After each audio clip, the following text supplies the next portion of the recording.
அனைவருக்கும் வணக்கம். One habit to improve your focus.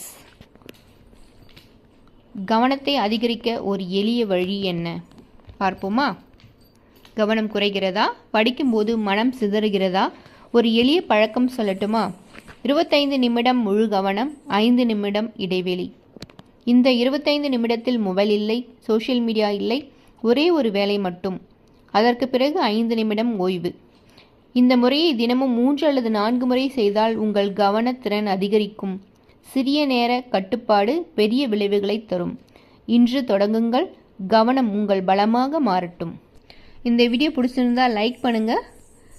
நம்ம 10th 12th டிஎஸ்பிசி எழுதுகிற மாணவர்களுக்கு இந்த வீடியோவை ஷேர் பண்ணுங்கள். ஒரு சின்ன பழக்கம் அவங்களுக்கோட ஃபோக்கஸை இன்க்ரீஸ் பண்ணும். அவங்க படிப்பில் கவனம் செலுத்துறதுக்கு இந்த ஒரு சின்ன பழக்கம் அவங்களுக்கு உதவி செய்யும். இது போன்ற மேலும் தகவலுக்கு நம்மளுடைய சேனலை சப்ஸ்கிரைப் பண்ணிக்கோங்க. நன்றி.